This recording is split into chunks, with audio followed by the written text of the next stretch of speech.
Hello and welcome to the United Forum. This is your latest Manchester United news, transfer news updates, and your opportunity to voice your opinion now for the very first time in Sri Lanka. We are live once again at 10 p.m. tonight on a Friday night. Yes, for the pre-match press conference, and I am on point considering time today. It's 10 p.m. in fact, and just turned 10:01. And yes, I've started my stream on time.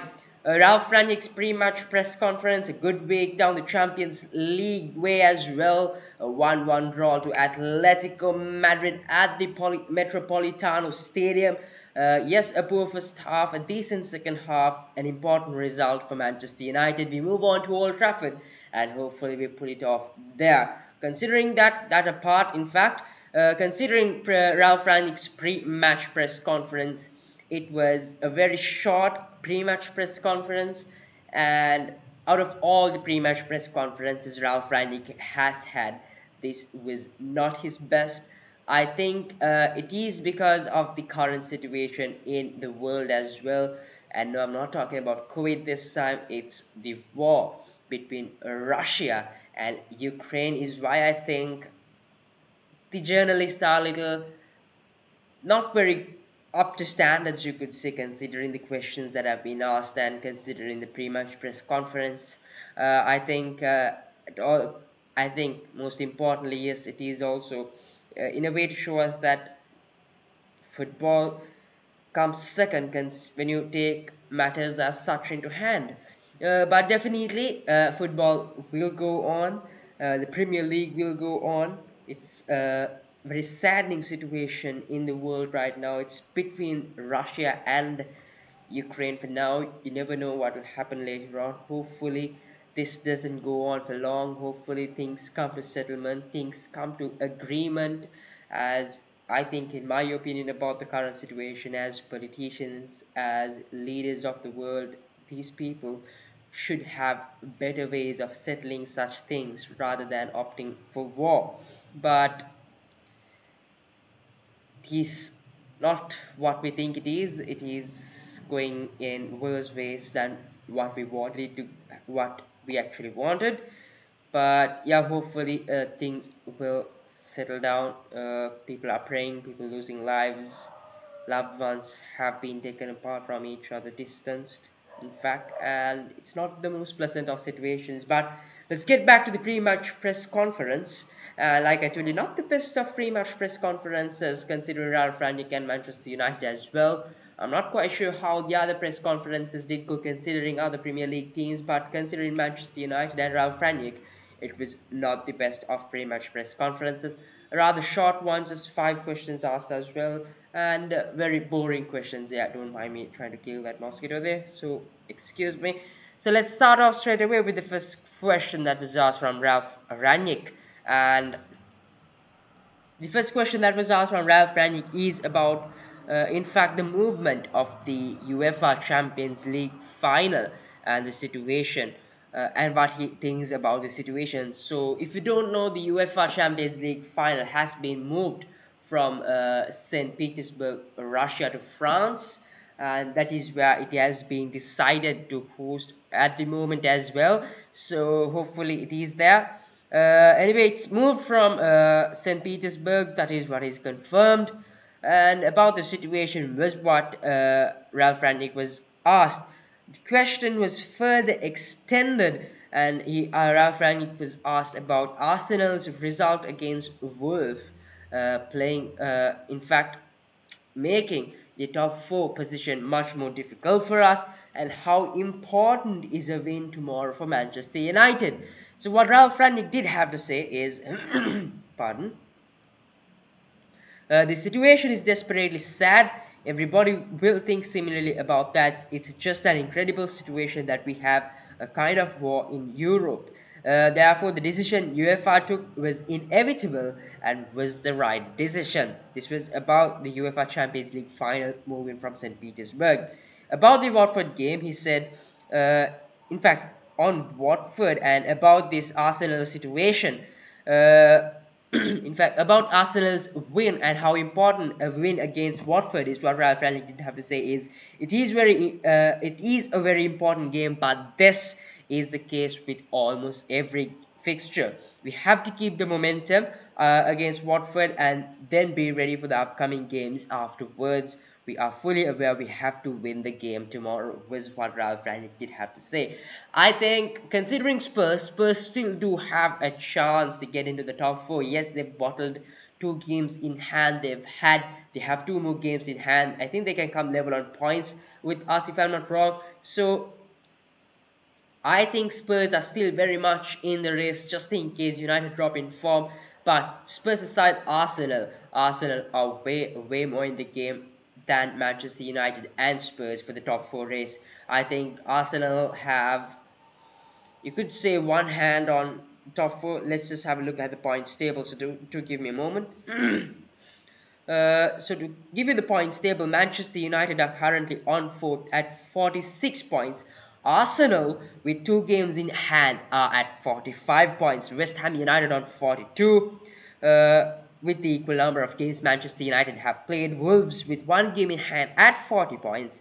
And also Tottenham 2 with two games in hand at 39. So 43. So if they do win those two games, they move on to 42 and 45 points, which is 1 point below us considering our current standing position in the points table.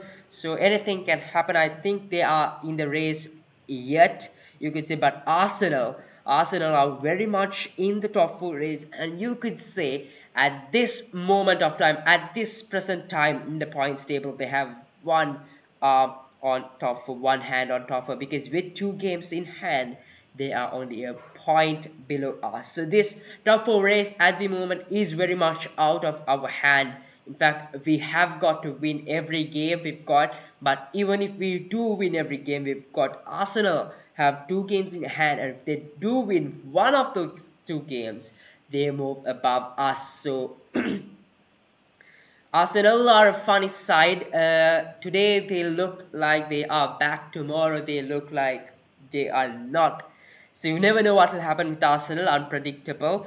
Not very consistent side, you could say, because they have a few results going their way for about 2 to 3 weeks. Then suddenly against not the best of opponents, they drop on points. So it's not easy, but they still have two games in hand and only 1 point below us. So yes, they very much have one hand on top four, and they look likely to grab that spot as well. And I think if Manchester United do lose the top four position, if they do lose European football, in fact Champions League football, we might as well lose Ronaldo, because Ronaldo did come out and have a few words as well, which I'll quote you later on. Let's move on to the next question that was asked from Ralph Rangnick. Now, this question I thought is a funny question to be asking Ralph Rangnick. And this question was Ralph Rangnick's relationship with Roy Hodgson and Roy Hodgson's impact at Watford. I thought it was a totally irrelevant question, a waste of a question. It's more like asking, do you know Ralph Rangnick? Do you know how old he is? Do you know what car he goes on? Do you know what he wears? The type of the brand of ties and watches he wears, what he had for breakfast, lunch, and dinner, the color of water he drinks. Somewhat a similar question as such. I thought a very silly question and a waste of a question, but Rangnick just emphasized on the fact that he has met Roy Hodgson a few times as well. They haven't played against each other with teams, but they know each other. And he also spoke about Roy Hodgson's first two games being a 4-4-2, then him changing to a 4-4-3 like Claudio Ranieri, and the fact that they have three fast and physical strikers who are always looking for transitional movements, playing pretty direct, so that being a big threat was what Ralph Rangnick emphasized on that question, which I will not quote you because I think it's a waste of a question and waste of my time quoting you that. The third question that was asked from Ralph Rangnick is, I thought, yes, a question which is very much related to the present situation. So yes, you could give that question a consideration as well. So the question that was asked from Ralph Rangnick is the fact that Ralph Rangnick has worked in Moscow. The fact that he has worked in Moscow, and is he in touch with former colleagues, friends, and anyone else? What Rangnick simply had to say is this is just a human disaster that's happening. What's happening there for all the people involved. When I watch TV, I still cannot believe what I see. This is just a terrible situation, and I very much hope the politicians all over the world de-escalate the situation. And he further elaborated on that quote. Let's move on to the next question. That was very shortly summed up by Rannick. The next question that was asked from Rannick is the match. Yes, in fact, the question that was asked from Rannick once again. So the journalist basically told that Rannick, you don't look uh, games beyond the present game you have, the next game you have. You always look at it. In fact, what he meant was Rannick always focuses on the game he has next and not beyond that. But when you look at the fixtures Manchester United have in March, is this the defining month of the season? Which I thought is a good question. So what Ralph Rangnick did have to say is I'll first quote you what Rannick did have to say and then give you my opinion. So what Rannick did have to say is it could be uh, a defining month in the season, but for us it only makes sense to take one game after the other. The job is to fully recover from the game the day before yesterday and play to the highest possible level tomorrow at home, is what Rangnick had to say. He further said, hopefully we win the game against Watford and then we have a normal week to prepare for the derby and for Manchester City. Just like the journalist here said too, is this a defining month for Manchester United in this season? In my opinion, I do think it is very much the defining month this season, because we are on a race for top four. Arsenal 1 point below us with 2 games in hand.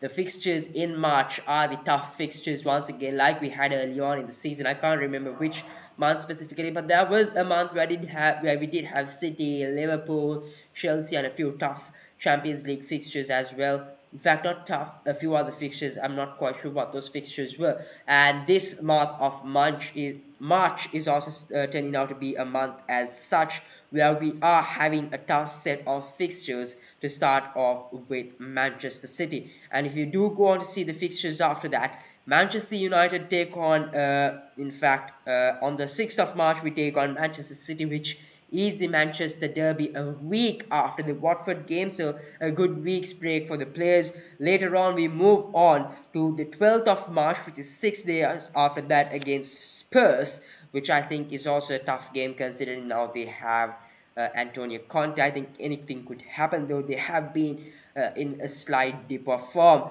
Later on, we go on to face Liverpool on the 20th of March, which once again is a tough game. Who are also in a title race. Then we have Leicester, who have been in a bit of bad form this season. We also have Everton, which is in April, that is. So during the month of March, we have, in the month of March, Leicester is in the second week of, the 2nd of April. During the month of March, we have got Liverpool, Spurs, City. So the 3 games being that which I think are going to be crucial fixtures, considering the top 4 race as well. Manchester City game will definitely be a crucial one. So will the Spurs and Liverpool game be as well, because we've got to take it all one game at a time and make sure we don't drop points, because Arsenal is only 1 point below us, and we've also got the likes of West Ham, Wolves, and Tottenham hunting us down.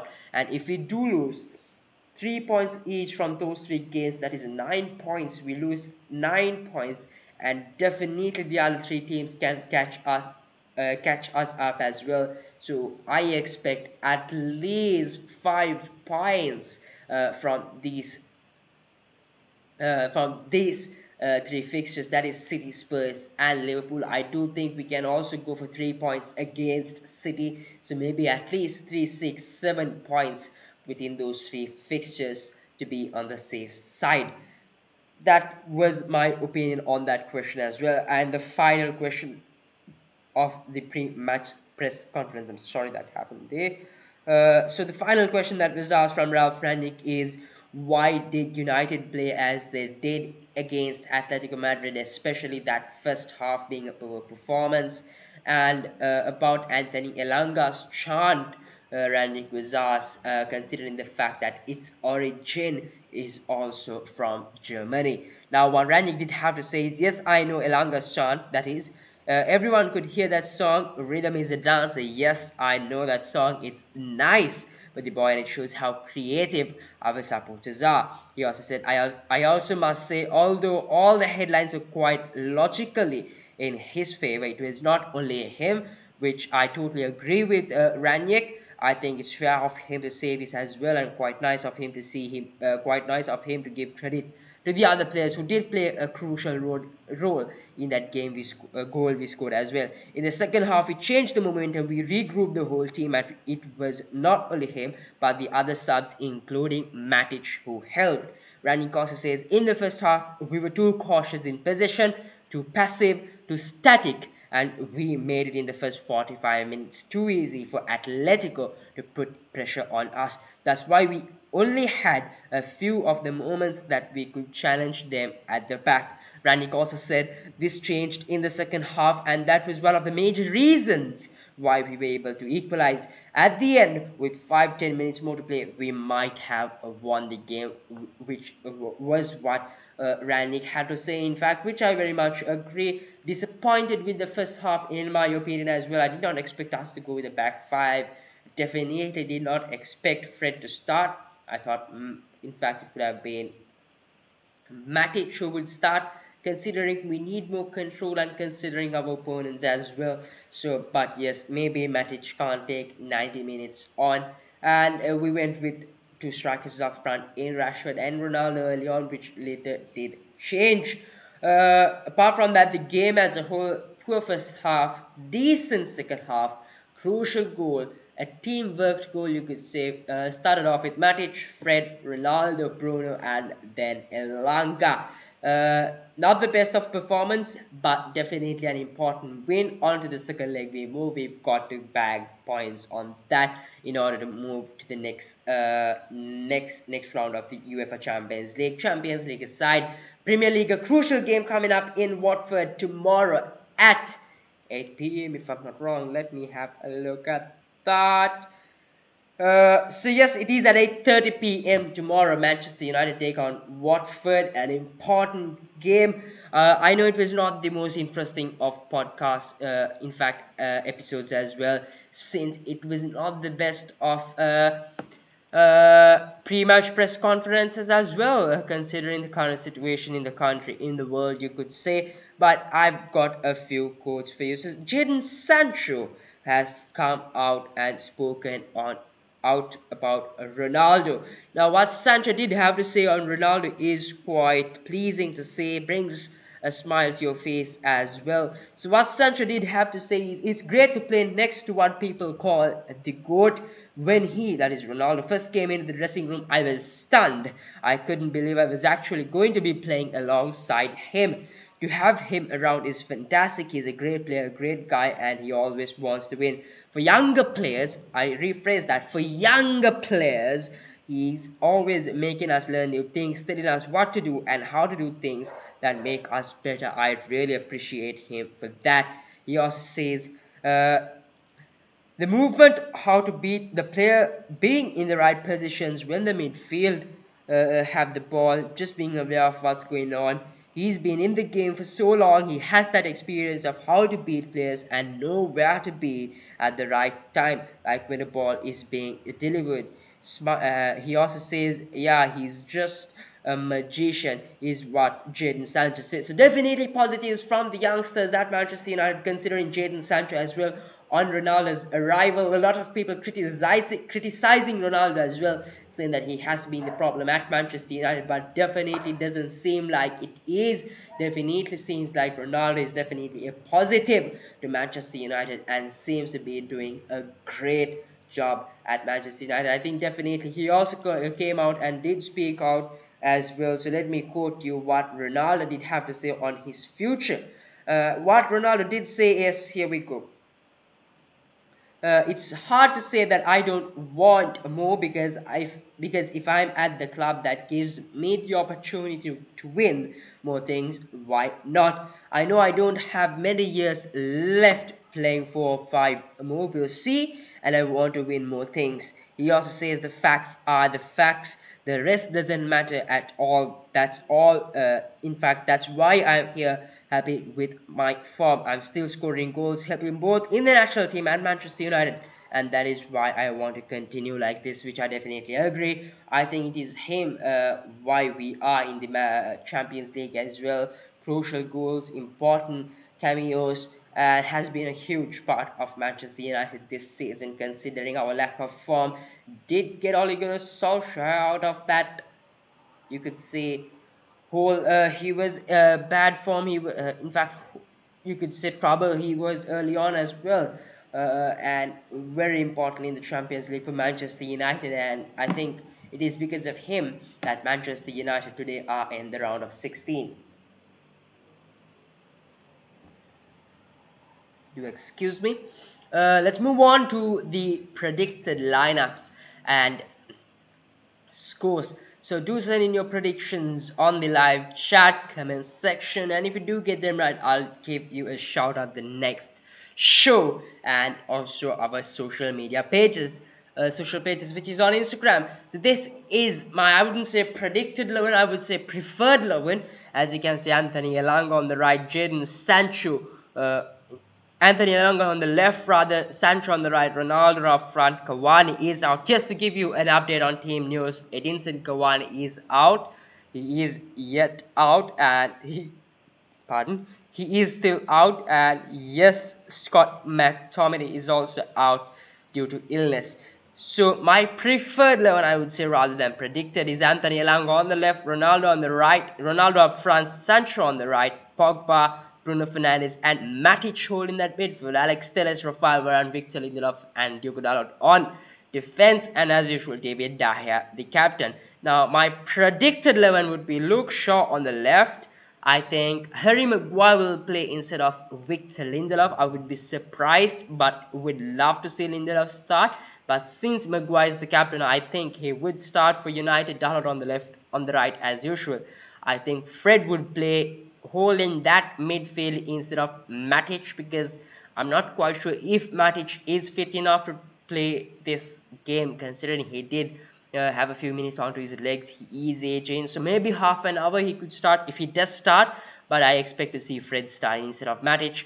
Pogba and Bruno Fernandes as usual, and yes, definitely Jadon Sancho on the left and Elanga on the right would be my predicted starting lineup.